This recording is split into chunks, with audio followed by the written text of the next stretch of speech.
know what? You know how many boxers actually do that? They just can't keep still, especially like after the fight. They're just rocking, aren't they?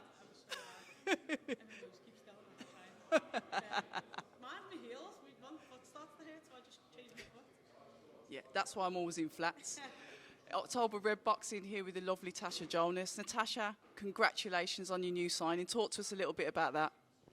Yeah, I just think it's, you know, there isn't much to say. It's a long time coming. I just want to be active. I just want to box. And this is the platform and the promotion to be able to do it. So you talk about it's a long time coming. Obviously, I know you can't go into too much detail. But tell us a little bit about your journey and what it's taken to get this far. There's going to be fighters, there's going to be female fighters, male fighters that's looking out there that has seen you. You know, you've been around for a while. So it's like to get to this stage now. Talk to us a little bit about what you've had to go through to get to where we are today with this new signing, to progress your career. Quite rightfully so as well. There's just lots of ups and downs, and there's politics in the background that nobody ever sees. And the be-all and end-all is that when you're a professional boxer, it's a business, and you know, people make business decisions that don't always benefit people. So yeah, it's getting your head around that and being able to work with that. But ultimately, I'm now making business decisions for myself and using that to be able to progress myself in boxing, but also my career after boxing as well. So that mindset then, to be able to say after all of like the ups and downs, the politics that you've had in boxing, to push through that, how do you maintain that? And how do you say, you know what, I'm not giving up, I'm going to keep on going. This is what I want to do, and I'm going to get there by hook or by crook. I don't know whether it's being smart or being stupid, but I've got goals that I want to achieve, and no knocks or anything else is going to take me off the road that I feel I deserve.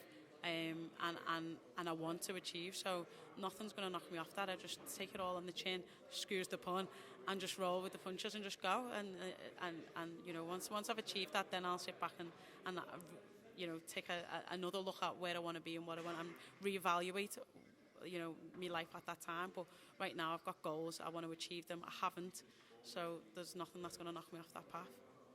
And speaking about the cross-platform fighting, because obviously now you signed with BOXXER and SkySports, how will that affect then the cross-promotion fighting with the women that are in the industry at the moment at your weight? Because we know that sometimes promotional companies don't necessarily speak with each other, and fighting can be a hard thing. Matches are a hard thing to make.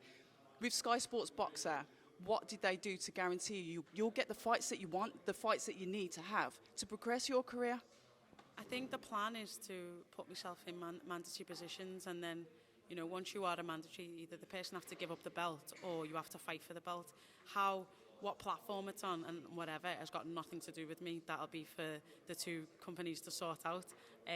For me, I'm just a boxer who fights in the ring, and that's what I'll be doing, boxing to get myself in them positions, and then it's up to them and the staff in them two promotion companies to sort out who gets to bid the highest for the thingy. But what this does do is that if things come to bidding wars, that females will get paid better and a lot more. We've already got the likes of Savannah and Clarissa signed to BOXXER, and they're already saying how, you know, well paid they're going to be, and when that fight does happen, that it probably for this time being will be one of the highest paid female fights of our time. So we are heading in the right direction, and this is what we needed to put female boxing on that next level. And I've always moaned about the pay being so different, and now we're looking at stages where we are improving. We're not 100% there yet, but we're moving in the right direction. And you've mentioned, Savannah Marshall and Carissa Shields, so you're all in the same stable. The struggle that it is then to get that equal pay, to say equal, is it ever going to be equal? But to get a better pay as a female fighter, I mean, to watch the progression with that from when you first started fighting. You're an exciting fighter. We've watched plenty of matches with you. A very interesting match that you had was the Terry Harper one. I spoke to you about that off camera, where I will honestly say I did think that you won that fight.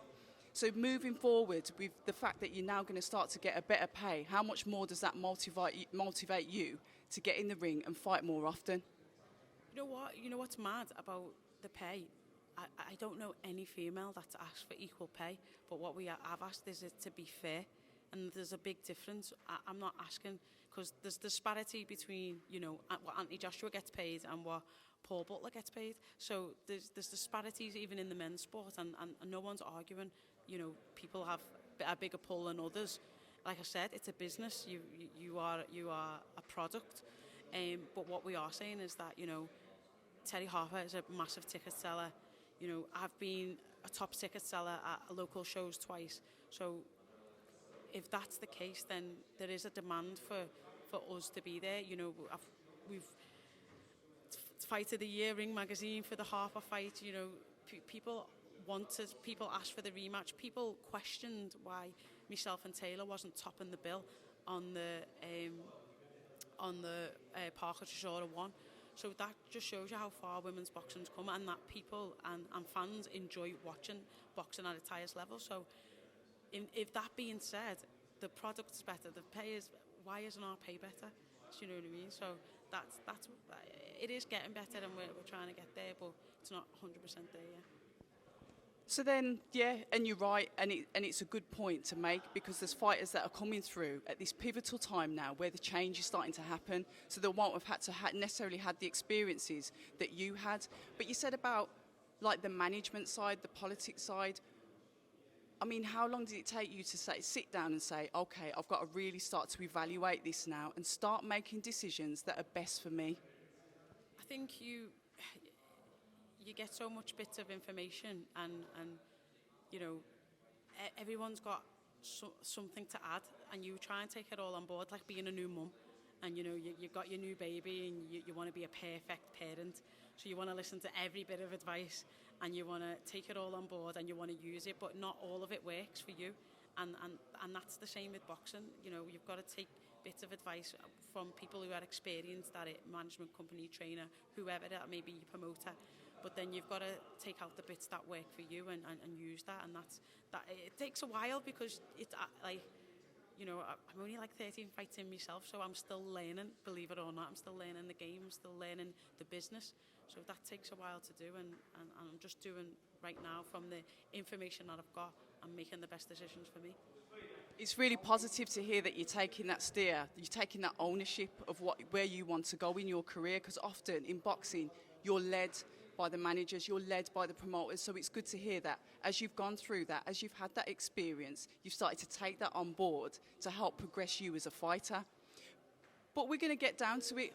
When are we seeing you out? And who are these potential opponents? Listen, anyone who's got a belt between 130 and I'd like to say as high as 147, you know, you are a target. I am quite versatile about how in my weight, about who I can go to, and our deal is just to be out and be active as quickly as possible. So you will be seeing, we haven't got a date right now as it speaks, but it will be coming soon. And I can't wait for that. Natasha, thank you so much for your time. October Red Boxing here with the lovely Natasha Jonas. Thank you so much. Hi, and thank you for watching October Red Boxing. Like, subscribe, and tap the bell for notifications. You can also find us on Instagram at October Red Boxing and on Twitter, October Red UK. And remember, at October Red, we stay ready.